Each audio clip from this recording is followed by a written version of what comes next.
بات کا تذکرہ کروں گا۔ سرکار غریب نواز جس کے لیے تشریف لائے تھے، سرکار غریب نواز انا ساگر کو اپنے کٹورے کے اندر سمیٹنے کے لیے یہاں نہیں آئے تھے۔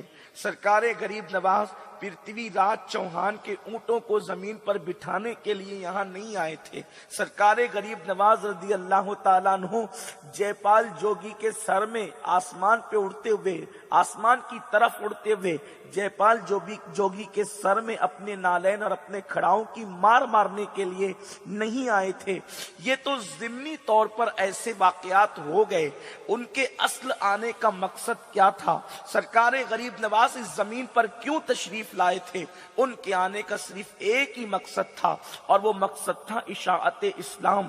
ہندوستان کی سرزمین کفرستان تھی، ہندوستان کی سرزمین کے لوگ جہالت کی وادیوں میں بھٹک رہے تھے، ہندوستان کی سرزمین کے لوگ اپنی بیٹیوں کو اپنے ہاتھوں سے شوہر کی چتا پر زندہ جلا رہے تھے۔ یہ ہندوستان کی سرزمین کی تاریخ ہے۔ جب تک کہ خواجہ ہندوستان نہیں آئے تھے، غریب نواز کے آنے سے کسی کو ایمان ملا، اور جن کو ایمان نہ ملا کم سے کم ان کو زندگی گزارنے کا شعور تو مل گیا، انہیں زندگی گزارنے کا طریقہ تو مل گیا۔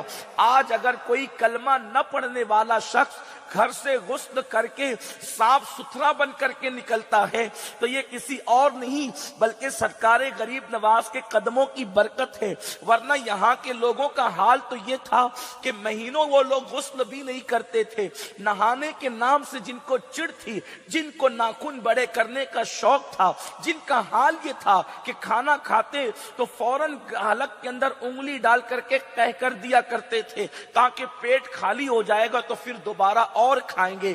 یہاں کھانے کا لوگوں کو اتنا شوق تھا، ایک بیوہ کو شوہر کی چتا پر زندہ جلا دیا جاتا تھا۔ یہ ہندوستان کی تاریخ ہے، اس کا انکار دنیا کا کوئی انسان نہیں کر سکتا۔ لیکن کب تک؟ جب تک کہ علی کا بیٹا فاطمہ کا لخت جگر ہند کی زمین پر قدم نہیں رکھتا ہے تو اس وقت تک کی حالت ہوتی ہے۔ لیکن میرے خواجہ نے ہند کی زمین پہ قدم کیا رکھا؟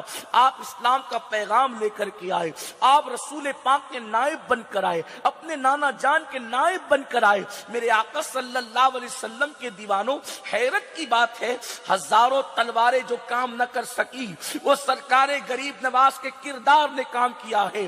میرے آقا صلی اللہ علیہ وسلم کے دیوانوں، جہاں تلواریں ٹوٹ گئی ہے وہاں اس مرد درویش کی حکمتوں نے کام کیا ہے۔ آخر وہ کیا چیزیں تھی جس کی وجہ سے غریب نواز نے انقلاب برپا کیا؟ سرکار غریب نواز نے لوگوں کی زندگیوں کو تبدیل کیا۔ اللہ اکبر۔